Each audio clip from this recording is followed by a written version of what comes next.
7 दिन पहले मैंने ये डिसाइड किया था कि मैं फिजिक्स, केमिस्ट्री और बायो के कुछ ये लेक्चर्स एक वीक में कंप्लीट करूँगा, लेकिन ऑनेस्टली मैं ये टारगेट पूरा नहीं कर पाया हूँ। और इसी वजह से आज मैं एक नया 7 डे प्लान बना रहा हूँ, जिसमें कि मैं अपना पिछले वीक का टारगेट पूरा करना है और नेक्स्ट वीक का भी। ये रहा मेरा पिछले वीक का प्लान जो मैंने बनाया था, एंड नेक्स्ट प्लान मैं अभी आपके साथ शेयर करूँगा। तो hey everyone, welcome back to unplugged aspirants. और अगर आप मुझे पहली बार देख रहे हैं तो मैं हूँ एक नीट 2027 एस्पिरेंट्स, जिसका गोल है इस बार 291 मार्क्स से 650 प्लस जाना। पिछले वीक में एक लेक्चर कंप्लीशन चैलेंज स्टार्ट किया था, जिसका आज लास्ट डे है, यानी 23 अगस्त। तो पहले देखते हैं कि पिछले वीक का एक्चुअल रिजल्ट क्या रहा, एंड फिर बनाते हैं अपनी नेक्स्ट वीक का टारगेट।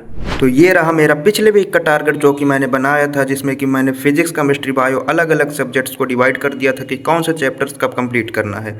तो फिजिक्स में जैसा है काइनेमेटिक्स यानी 1D motion in straight line वाले चैप्टर्स, फिर आता है केमिस्ट्री में रिडॉक्स रिएक्शन, एंड बायोलॉजी में आता है मॉलिकुलर बेसिस ऑफ इनहेरिटेंस वाले चैप्टर्स।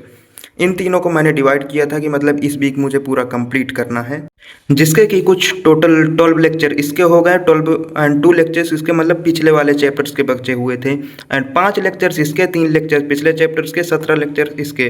तो देखा जाए तो टोटल ओवरऑल 40 लेक्चर्स हो गए अप्रॉक्सीमेटली।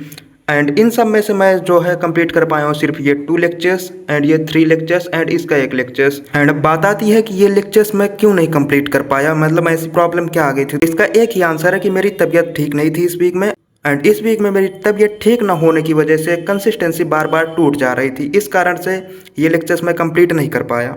लेकिन इस चैलेंज को मैं यूं ही एंड नहीं करूंगा।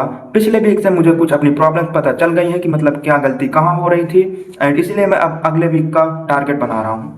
तो ये रहा वीक 2 यानी 24 अगस्त से 30 अगस्त तक का प्लानर, जिसमें कि मैं अपना पुराना पार्ट कैरी फॉरवर्ड करूंगा और कुछ नए टारगेट्स लिख रखे हैं। जैसे पुराने पार्ट में हो गया फिजिक्स में हो गया 1D यानी मोशन इन स्ट्रेट लाइन वाला चैप्टर, केमिस्ट्री में रिडॉक्स रिएक्शन, एंड बायोलॉजी में हो गया मॉलिकुलर बेसिस ऑफ इनहेरिटेंस वाला चैप्टर्स। और जो नया टारगेट है वो रहा फिजिक्स में मोशन इन स्ट्रेट लाइन को ही कर रहा हूँ, क्योंकि जो मेरा 30 तारीख को टेस्ट है उसमें सिर्फ यही चैप्टर आ रहा है, तो इसको ही कंप्लीट करना है। फिर इसके बाद केमिस्ट्री में सॉल्यूशन एंड थर्मोडायनेमिक्स चैप्टर्स भी आ रहे हैं, जिसमें कि 10 लेक्चर्स प्लस 14 लेक्चर्स हैं। फिर बायो में देखा जाए तो बायो में इस बार मैं कोई नया लेक्चर्स नहीं लेने वाला, सिर्फ रिवीजन कर रहा हूँ cell cycles, living world and breathing exchange. तो ओवरऑल देखा जाए तो इस बार का मेरा टोटल 50 लेक्चर्स का टारगेट बन रहा है, और मेरा फोकस सिर्फ लेक्चर्स लेने में नहीं बल्कि प्रॉपर नोट्स एंड उसका प्रॉपर रिवीजन करने में भी रहेगा, एंड क्वेश्चन प्रैक्टिस तो करना जरूरी ही है। और इस बार मैं एक और नई चीज़ करने वाला हूँ कि अपने डेली प्रोग्रेस की शॉर्ट अपलोड करना। इससे क्या होगा कि मुझे भी मोटिवेशन मिलेगी और मेरा डिसिप्लिन नहीं टूटेगा, क्योंकि आपको डेली उसकी इन्फॉर्मेशन देनी पड़ेगी। और हर शॉर्ट्स में बताऊंगा कि मेरी मतलब कितने लेक्चर्स कंप्लीट हुए, कितने रह गए हैं, एंड मेरी प्रोग्रेस मतलब अहेड चल रही है या बिहाइंड चल रही है। तो मेरा चैलेंज सिंपल है, इस बार 24 अगस्त से 30 अगस्त तक जो मेरा पुराना टारगेट पेंडिंग है और जो नया है दोनों करने का ट्राई करूंगा। और इस बार 30 अगस्त को मैं सिर्फ प्लान नहीं बल्कि एक्चुअल रिजल्ट दिखाऊंगा। अगर आप भी नीट 2027 की प्रिपरेशन कर रहे हो तो कमेंट में जरूर बताना। तब तक के लिए पढ़ते रहो।